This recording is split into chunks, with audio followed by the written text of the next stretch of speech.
우리가 28장부터 31장까지는 제사장과 관련된 규례에 대해서 언급하고 있습니다.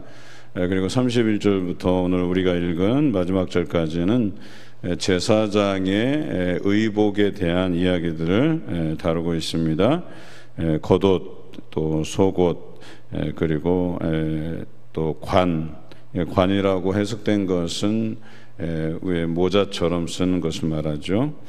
그리고 띠에 대해서 언급하고 있어요. 그러나 특히 여기서 보면 방울과 석류가 있게 하라 그랬어요. 그러니까 이 옷에 방울이 달렸다는 얘기인데, 대제사장이 대속죄일에 지성소에 들어가는데 거기는 대제사장만 들어가게 돼 있어요. 그런데 그가 살았는지 죽었는지를 판단하는 것이 바로 방울입니다. 움직일 때 방울 소리가 나면 살아있는 것이고, 그런데 방울 소리가 들리지 않으면 죽은 것이라고 판단을 하는 것이죠. 그리고 순금으로 만든 패를 만들어서 도장을 새기는 법으로 그 위에 새기되 여호와께 성결이라고 되어 있어요. 그러니까 제사장 옷에 대해서, 의복에 대한 모든 것, 모자를 비롯해서 띠, 그 다음에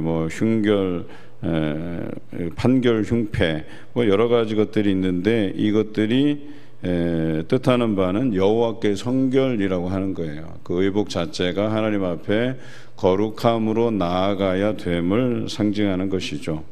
그런데 이것이 대제사장들에게만 해당되는 건 아니죠. 구약에서는 대제사장만이 지성소에 들어갔지만 예수님께서 십자가에서 죽으실 때, 다 이루었다 말씀하실 때에 성소의 휘장, 성소와 지성소를 가르는 휘장이 찢어짐으로 인해서 우리가 이제 다 그곳으로 들어가게 되는데, 그렇다면 오늘날 우리가 이 예배당에 나와서 하나님 앞에 이 예배드리는 그 행위가 대제사장이 지성소에 들어가서 하나님 앞에 성결하게 서는 모습이 같아야 된다는 논리예요. 그러나 우리가 하나님 앞에 나오면서 우리를 성결하게 하지 아니하고 거룩하게 우리를 구별하지 않고, 또 이 제사장의 의복 규례처럼 그 의복을 갖춰 입지 않고 하나님 앞에 경망스럽게 나오는 것이 옳지 않다라고 하는 것이죠. 그래서 옛 어른들은 이렇게, 요즘 젊은 사람들이 막 짧은 치마 입고 막 어디 이렇게 가슴골이 막 드러나고 막 이런 옷 입고 오면 막 핀잔을 줬던 때가 있었어요. 그래도 일리가 있어요. 적어도 우리가 우리의 편리를 따라 뭔가 내가 맵신하게 하고 나를 사람들에게 드러내려고 하는 것들은 우리 하나님의 성전에 별로 바람직한 것은 아니에요. 이 제사장이 가급적이면 그 옷들로 자신의 죄된 몸들을 가리고 여호와께 성결이라고 하는, 물론 그 의복이 그 사람을 다 가릴 수 없어요. 그의 죄악을 다 가릴 수 없지만 그래도 그 죄악된 육신을 가리고 어떻게 하면 우리가 하나님 앞에 성결하게 나갈 것인가를 고민했고, 그것을 위해서 너희가 하나님 앞에 성결하지 못하게 나와서 죽는 것을 예방하기 위해서 대제사장에게 의복의 규례를 주신 것인데, 우리는 하나님 앞에 나아올 때에 그런 정결함, 물론 겉옷만 예쁘게 입는다고 해서 그것이 하나님께 드려질 만한 것이 된다는 건 아니에요. 우리의 마음속 깊은 것부터 시작해서 우리가 단정하게 하나님 앞에 나오는 모든 것 다 하나님께 예배드리고 그분을 생각한다면 우리가 어떠한 마음가짐, 어떠한 이 옷차림, 매무새로 하나님 앞에 나가야 되는지에 대한 그런 생각들이 다 있을 거예요. 그래서 정결하게 하나님 앞에 설 수밖에 없는 거예요. 이런 것을 우리가 알려주는 본문이 있어요. 마태복음 22장에 보면 혼인잔치 비유가 있습니다.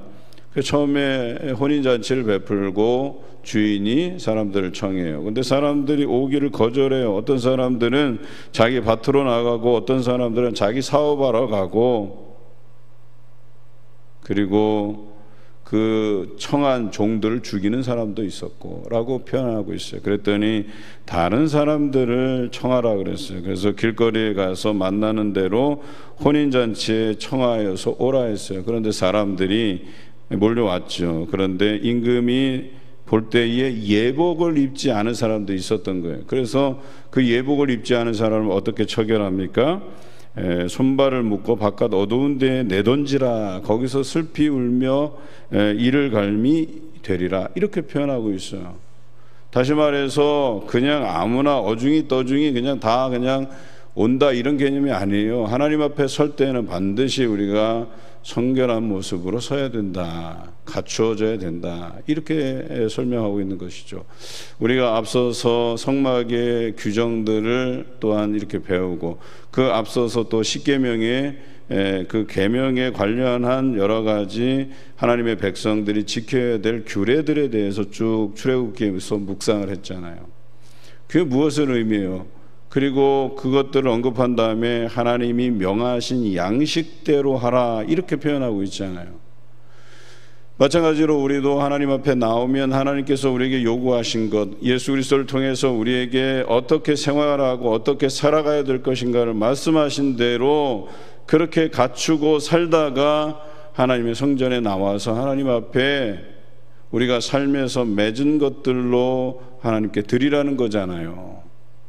그런데 그저 주일은 형식적인 것이 돼버리고 내 모습이 깨끗하나 더러우나 상관없이 그냥 나오기만 하면 모든 것이 해결되는 양 생각하는데 그렇지 않다는 거예요. 오늘 마태복음 22장의 비유와 또 우리가 출애굽기 28장의 말씀에 보면 그 규례대로 하지 않고 들어왔다가는 하나님 앞에 목숨을 잃을 수도 있고 또 예복을 입지 않고 왔을 때는 쫓겨나게 되고 또는 묶여서 그렇게 형벌을 받게 되기도 한다라고 하는 거예요. 우리는 이것을 가벼이 여기지 말아야 된다는 거예요. 그러면 우리가 한 주간 살면서 하나님께서 말씀으로 주신 예수 그리스도를 통해서 가르쳐 주신 성령을 통해서 우리에게 감동을 주신 그 은혜대로 살다가 그런 모습으로 하나님 앞에 나와야 된다라고 하는 것이죠. 단편적으로 예수님께서 말씀하시잖아요. 비유로 말씀하실 때 너희가 예배 드리러 왔을 때 형제에게 라가라고 하고 놀린 것이 기억난다면, 라가가 바보 이런 뜻이잖아요. 아유 바보 멍청이 뭐 이렇게 놀린 것이 기억이 나거든. 가서 그 형제와 화해하고 와서 예배 드리라고 말씀하시잖아요. 그게 뭐예요? 예배에는 우리가 그리스도인으로서의 정확한 삶의 그런 지켜야 될 부분들을 도리들 다 했는지를 묻고 있는 거예요. 예수님께서 그의 육신을 십자가에 들이심으로 인해서 인류 구원의 길을 놓으셨지만, 열어놓으셨지만 우리는 거기에 합당한 삶, 예복, 그것을 갖추고 하나님 앞에 나아가야 되는 일정한 양식들이 우리에게 있다라고 하는 거예요. 그냥 우리는 죄인이니까 그냥 이 모습 이대로 아니죠. 하나님 앞에 성결한 모습으로 서야 된다. 또 내가 삶 가운데 죄악으로 인하여서 물든 것이 있다면 그 죄악된 모습을 하나님 앞에 나와서 회개하고 진실로 고백해야죠. 우리 사죄하는 시간들이 우리 예배 순서에 있잖아요. 고백의 기도, 또 그 사죄의 말씀을 우리가 듣는 거잖아요. 들음으로 인해서 우리가 아멘으로 화답할 때 하나님께서 그 죄를 덮어주시겠다고 우리에게 약속하시는 거잖아요. 그런 진정한 회개함이 없이 우리가 어떻게 예배 가운데 거룩하고 성결한 모습으로 설 수 있겠냐라고 하는 거예요. 제가 매주 고백의 기도를 이전에는 참고 자료 없이 제가 묵상하면서 쭉 하다가 최근에는 이제 예식서가 있어요. 그 예식서에 이제 사죄 선언들이 있기 때문에 그 말씀을 그대로 옮겨오는데, 그 고백의 기도를 이렇게 읽어가면서 매주 내용이 비슷비슷해요. 거기 보면 뭐 원망과 불평, 이건 뭐 아주 자주 등장하는 용어고, 그래서 성도들이 듣기에 뭐 이렇게 늘 같은 이야기고 왜 저걸 자꾸 고백의 기도에 넣을까 이렇게 생각하는 사람들도 있겠다 이런 생각이 들어요. 그러다 보면 뭐 나는 뭐 그렇게 크게 상관이 없는데 해서 아멘으로 고백도 못하고, 또 우리가 30초 동안 묵상하면서 내가 아뢰지 못한 나의 죄들을 침묵하면서 아뢰는 시간들을 가지는데, 그 침묵의 30초가 짧다고 해서 죄에 대한 고백은 하지 아니하고 그냥 눈만 껌뻑 그냥, 이게 과연 옳은가라고 하는 거예요. 진정으로 나의 죄를 하나님 앞에 고백하고 내가 여호와께 성결한 모습, 거룩한 모습으로 서가기를 애써야 되는데 아멘도 없고 진실한 나의 죄에 대한 고백도 없고, 그럼 우리는 우리 스스로가 완전한 죄 없는 사람으로 살 수 있는가? 그것도 아니면서. 그래서 오늘 제사장의 그 의복의 의미, 여호와께 성결이라고 하는 이것, 그리고 이것은 곧 자신의 죄과를 하나님 앞에 해결하기 위한 하나의 모습이라고 하는 거죠. 여러분, 아무리 사람이 죄가 있더라도 의복을 갖추어 입으면 그 갖추어 입은 예복에 맞춰서 행동하기 마련이에요. 그래서 어떤 중요한 자리에 갈 때는 예복을 갖춰 입고 가야지만 그 예복에 합당한 행실이 나오게 돼 있는 거예요. 그런데 예복을 갖춰 입어야 될 자리에 트레이닝복 이런 거 입고 그냥 슬리퍼 신고 질질 끌면서 들어간다고 해봐요. 제가 이제 학교 다닐 적에 이제 물론 평상복을 입고 다니다가 늘 그 친구 기숙사에 운동복을 이렇게 놓고 공 찰 때마다 그걸 갈아입고 공을 차요. 그런데 우리 친구 중에는 항상 그 양복을 입고 오는 친구가 있어요. 대학교 때. 이 친구는 그래도 적어도 우리가 신학하는 사람으로서 자신은 이게 자기한테 하나님 앞에 어울리는 복장이라고 생각을 한 거예요. 그런데 이 친구가 좀 잘 살아요. 그래갖고 그 근처에 있는 좋은 식당, 뭐 호텔식 레스토랑인데 그쪽으로 이제 같이 식사를 하러 가자 그런 거예요. 그래서 나는 운동하고 나서 그냥 트레이닝복 그대로 입고 갔는데 출입구에서 사람이 저를 막는 거예요. 이런 복장으로 못 들어간다는 거예요. 거기가 뭐 고급스러운 식당이라서 그랬는지 몰라요. 그래갖고 식당 입구에서 쫓겨난 적이 있어요. 제가 실제로. 뭐 그 장신대에 가까운 워커힐 호텔이었는데 굉장히 부끄럽더라고요. 나는 간만에 좀 내가 먹어보지 못한 뭐 고급진 음식을 먹는가 했더니 거기에 맞춘 예복이 필요한 거예요. 적어도 평상복 같은. 근데 이게 처음 경험이 아니에요. 제가 수원에 있을 때는 이제 군에서 휴가를 나왔어요. 그래서 시내에서 친구를 만났네. 그래서 군복을 입고 가는데 또 거기서도 막는 거예요. 식당에서. 군복으로는 출입이 안 된다는 거예요. 왜 그러냐 그러니까 다른 사람한테 혐오감을 줄 수 있다는 거예요. 나 참, 군인이 무슨 또 혐오감이야. 너무 황당한. 아니 다른 식당에는 들어갈 수 있었어요. 근데 왜 그 식당에만 못 들어가게 하는지.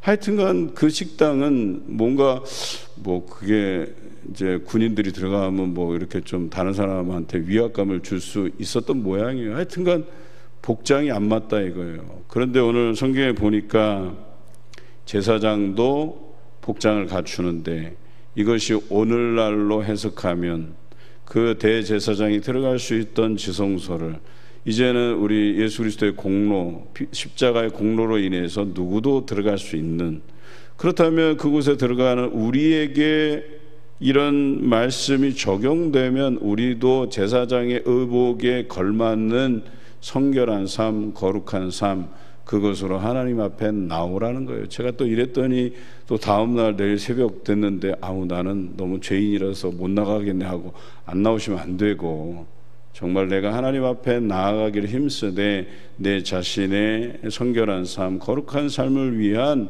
정말 피나는 노력, 그런 고민스러움을 가지고 하나님 앞에 나오시는 귀한 여러분 되시기를 주님의 이름으로 기원합니다.